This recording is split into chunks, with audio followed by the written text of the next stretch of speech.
Bonjour à tous, chers auditeurs. Je vous remercie de votre écoute pour ce nouvel épisode. S'aimer, aimer les autres et aimer la vie.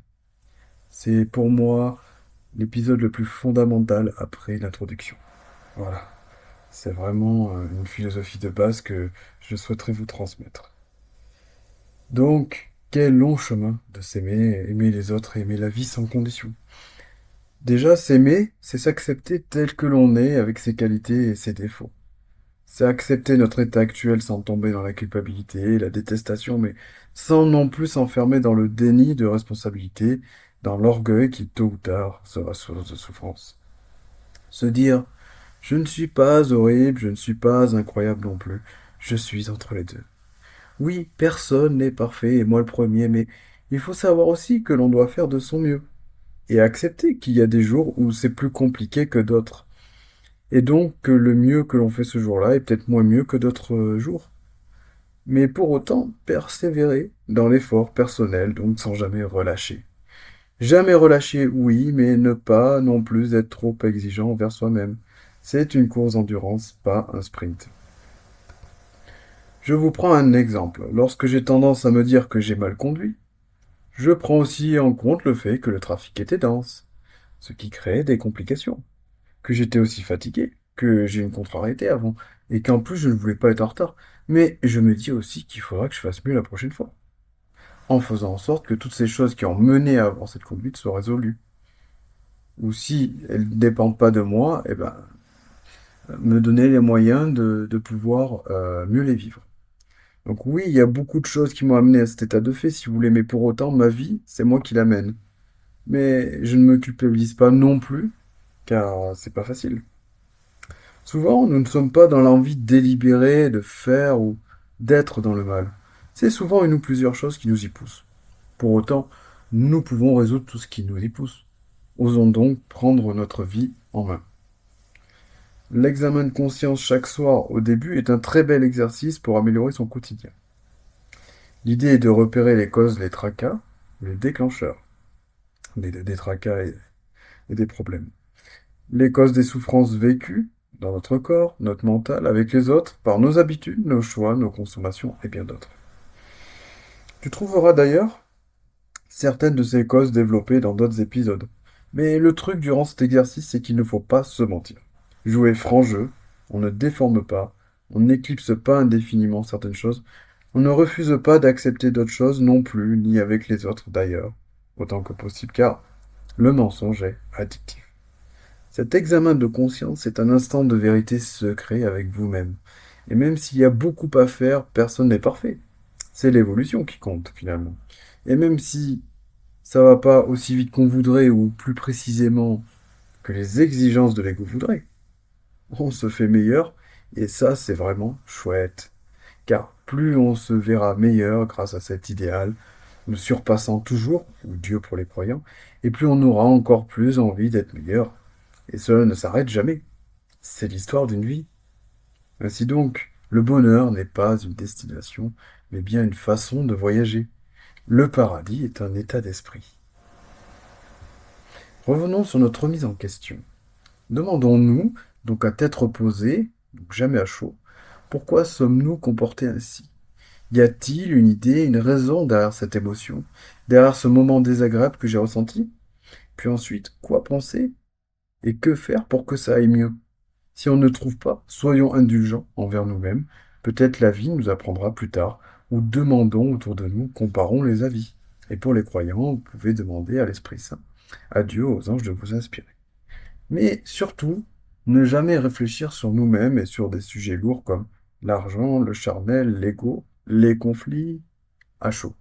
Donc, dès que c'est très prenant, surtout pas entretenir cela, c'est la meilleure manière de tourner ensuite stérilement en boucle dans ses idées, dans son mental. L'émotion liée à la réflexion nous piège, nous attrape au cœur, et plus on y pense, plus on s'enfonce.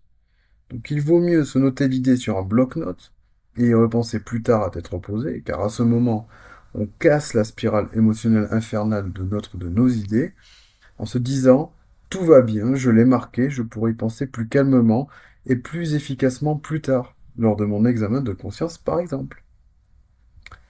Le sport dans l'équilibre aide aussi beaucoup à apaiser le mental.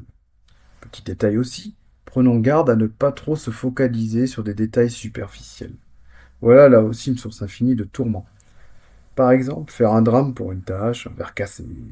Non, je suis en vie, je suis encore là. Et quel cadeau, merci. Puis tout ça n'est que matériel superficiel, alors que la vie, elle est pleine de potentiel et de possibilités. Et puis, qui a le pouvoir de se rajouter du temps de vie pour compenser celui qu'il a déjà gâché? Personne.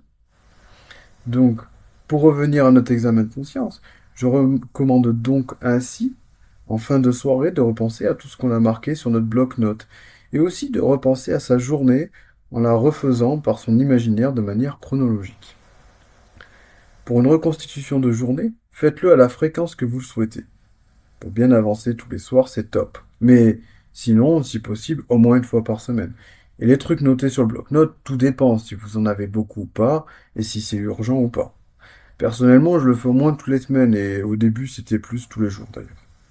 Au début, ce sera probablement assez difficile de reconstituer sa journée dans son imaginaire, mais cela deviendra de plus en plus facile ensuite. Ainsi, à force de réfléchir à tête reposée sur le pourquoi de nos souffrances, puis d'effectuer les rectifications qui s'imposent, de solutionner notre quotidien, afin de mieux le vivre, la vie deviendra déjà plus légère, plus joyeuse. Les émotions nous parlent, elles nous envoient des signaux, à nous de les écouter ou pas.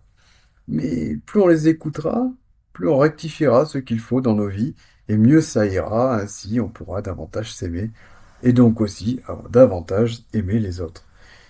Il peut aussi être intéressant de faire un bilan de vie, de mettre en lumière tout ce qui nous rend addict, de réfléchir sur nos tabous, nos blessures, si on se sent prêt, bien sûr. Beaucoup de gens ne veulent pas faire de mal, ni aux autres, ni à eux-mêmes, mais pour autant ne changent pas vraiment leur point de vue, et donc le comportement qui en découle est effectivement le même. Mais je comprends, c'est difficile, mais c'est clairement pas impossible. Le jeu en vaut vraiment la chandelle, et même je dirais plus, les chandelles. Pour comprendre le bénéfice que ça va apporter, il faut oser, et alors on prendra davantage conscience de l'importance de se réinventer, encore et encore. Vraiment, quelle chose incroyable m'a apporté cet examen de conscience que j'ai fait durant un an, plus ou moins tous les jours. Je vous prends un exemple.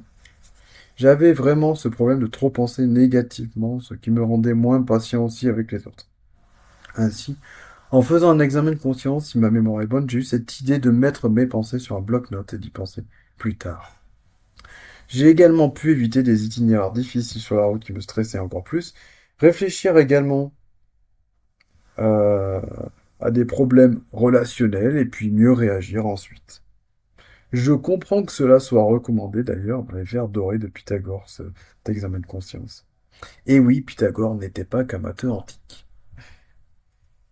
Mais si j'ai pu mieux réagir avec certaines personnes, si j'ai pu progressivement lâcher prise sur certaines choses, en équilibrer et en développer d'autres, c'est grâce à mon point de vue que j'ai travaillé, bien qu'il reste évidemment encore à faire, et qui est vraiment fondamental, donc, car notre comportement découle vraiment de celui-ci, le point de vue. Et il est possible de passer la même journée de galère dans le malheur ou avec la légèreté. Je l'ai vécu maintenant, euh, quand il y a des bouchons, des travaux, un rendez-vous annulé, mon téléphone qui bug la même journée, je le vis bien. Alors que c'était pas vraiment le cas avant. Qu'est-ce que c'était dur? Et ça, c'est vraiment, mais ça, c'est vraiment la puissance du point de vue, vous voyez. Et avec l'examen de conscience, c'est tout à fait possible de le travailler, comme on l'a dit, mais il faut aussi améliorer les actions qui découlent du point de vue, car il faut être cohérent avec sa vision des choses pour se forger des véritables convictions. Il est donc possible, pour améliorer ce point de vue, de travailler aussi sur de superbes textes. Et je vous recommande d'ailleurs le Essie de Rudyard Kipling, ou ce conte du paysan et du cheval blanc, ou encore les exhortations de Jésus, les accords toltèques, les lettres de l'apôtre Paul, voire même les vers dorés de Pythagore que j'ai dit tout à l'heure. Et bien sûr, les livres sacrés comme la Torah, la Bible ou le Coran pour les croyants et ceux que ça intéresse. Et j'ose espérer que mes épisodes apporteront beaucoup pour, je l'espère, changer objectivement le point de vue de mes auditeurs. Vous verrez, toutes ces philosophies, elles pointent du doigt l'ego, sous toutes ces formes qui nous illusionnent, qui nous mentent, et le but étant de transcender cela pour renaître dans la vérité sous toutes ses formes, la manifester pleinement dans la totalité de notre comportement. Si tu veux d'autres idées pour changer ta vision de la vie, elles ne manquent pas. Tu pourras même écouter ma playlist que j'ai mis en descriptif de l'épisode si tu es sensible à la musique. Il y a des musiques que je trouve sensées dedans. En film, je recommande les deux premiers Rois Lions, Pinocchio, le premier Kirikou, Le Petit Prince. Non, non, il n'y a pas que des dessins animés. Il y a aussi Un jour sans fin, Planète interdite, La ligne verte, La vague pour les croyants. Alors oui, pour les croyants, donc, le film Notre demeure, mais les autres peuvent aussi regarder, sans oublier le passage intitulé Et confiance du livre de la jungle que vous pourrez trouver sur YouTube. Bon, vous avez de quoi faire maintenant. Voilà donc différentes manières de travailler son point de vue. Et c'est très important car pour moi, je le répète, tout vient au départ de notre point de vue. Car ce point de vue va engendrer des actions, voire des habitudes plus ou moins néfastes, de plus ou moins bonne consommation, ou même de plus ou moins bonnes réactions face à certaines situations ou certaines personnes.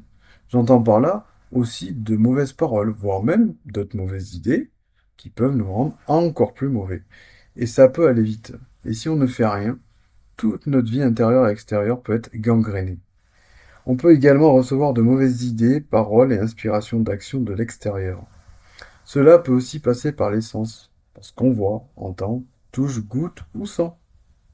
C'est pourquoi il est primordial de cultiver l'envie d'être dans la vérité, le discernement.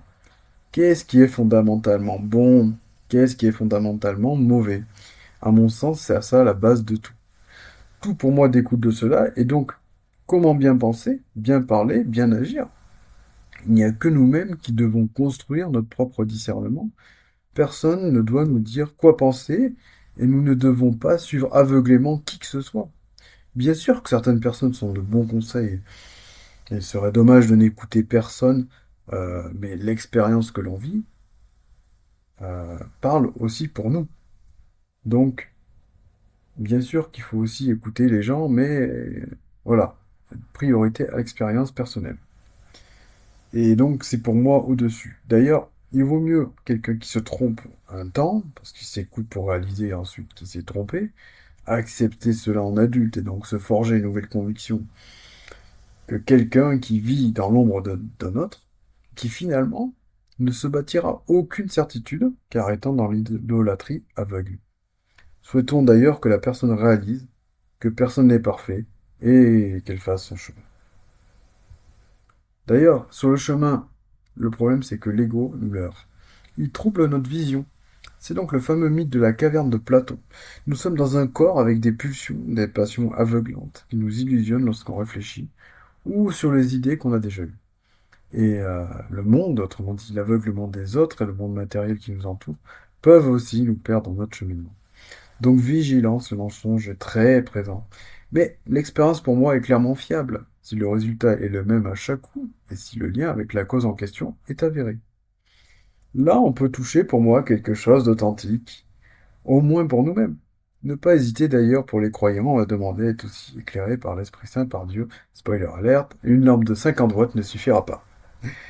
Sur le chemin, il y a donc beaucoup de choses lourdes, matérielles, passionnelles, addictives, fausses, etc., que l'on va devoir laisser, arrêter. D'autres choses essentielles comme la nourriture, le travail, l'entourage, etc., que l'on va tempérer. Et d'autres encore plus subtiles que l'on va développer, voire accentuer. Comme l'entraide, les réflexions, le recueillement, le témoignage, l'amour de la nature et des arts, l'amour des autres, bien sûr. Et ainsi, fort de tous ces changements, la vie deviendra de plus en plus légère, bien qu'il y aura toujours des souffrances. Le climat général de notre vie sera quand même plus empreint de légèreté, de joie. Il sera plus facile pour nous de s'aimer et d'aimer les autres, même quand la période sera plus tendue. On s'aimera pour la sagesse, la bonté et l'amour que l'on a fait grandir en nous, ou ce que nous avons réussi en partie à accueillir de Dieu en nous, donc pour les croyants. Et on s'aimera donc aussi pour l'amour que l'on partage autour de nous, qui nous sera pour partie envoyé, nous encourageant encore plus à continuer. Et donc, on n'aura pas construit son amour-propre uniquement sur des choses vaniteuses, comme un haut niveau d'études, l'apparence, la réputation, la reconnaissance sociale, les possessions, les vaines gloires, etc. D'autant plus que, fort de la connaissance gagnée grâce à notre chemin parcouru, on arrivera plus facilement à comprendre les autres aussi, et donc à les aimer pour ce qu'ils sont. Et si possible, pourquoi pas les orienter dès que possible, ou au moins souhaiter que la personne guérisse. Petite prière pour les croyants. Aussi, à force de s'observer et de constater une évolution, on sera aussi plus indulgent avec nous-mêmes, sans pour autant être trop laxiste non plus. Gardons ainsi toujours comme amour fondamental cette envie d'aller dans notre point de vue vers la vérité, plutôt que de trop s'attacher, se projeter avec quelqu'un ou attacher son amour-propre à des choses superficielles. Et faisons gaffe à ce que quelqu'un ne soit pas excessivement possessif envers nous. Préservons-nous surtout. C'est ça aussi s'aimer. Entourons-nous bien aussi. C'est vraiment une des plus grandes priorités pour être plus épanoui. Profitons-en d'ailleurs pour nous intéresser aux autres. Ceux qui le vivent peuvent par exemple nous éviter de gros déboires futurs. D'une manière générale, les autres peuvent aussi nous apporter un bel éclairage. Et donc, en gardant notre discernement, voilà une source de plus d'éclairement possible. Un point de vue encore meilleur, c'est encore plus possible avec l'écoute. Vive les oreilles! Donc, pour conclure, avoir un comportement toujours plus vertueux, fort d'un point de vue mis en pratique dans notre vie quotidienne toujours plus affiné, est pour moi une très belle raison de s'aimer. Se rapprocher tout simplement de cet idéal de vertu, de bonté, de sagesse qui nous rend toujours plus libres. Quelle magnifique aventure! C'est plus facile d'aimer les autres dans ces conditions, et donc de les accepter tels qu'ils sont, en voulant même, si possible, les aider, ou au moins en espérant le meilleur pour eux, car plus ça va, plus on sait que c'est un chemin difficile. Vu déjà tout ce qu'on a traversé, et on est donc plus compatissant. Cela fait Cela donc fait cet effet quand on prend progressivement conscience de l'ampleur du mensonge et de sa puissance sur nous les humains. Alors, pourquoi juger? Soyons donc empathiques, commisérons ensemble, progressons chacun de notre côté pour s'aimer davantage et ainsi aimer aussi davantage son prochain. Chers auditeurs, merci de votre écoute et je vous souhaite de pleinement vous épanouir.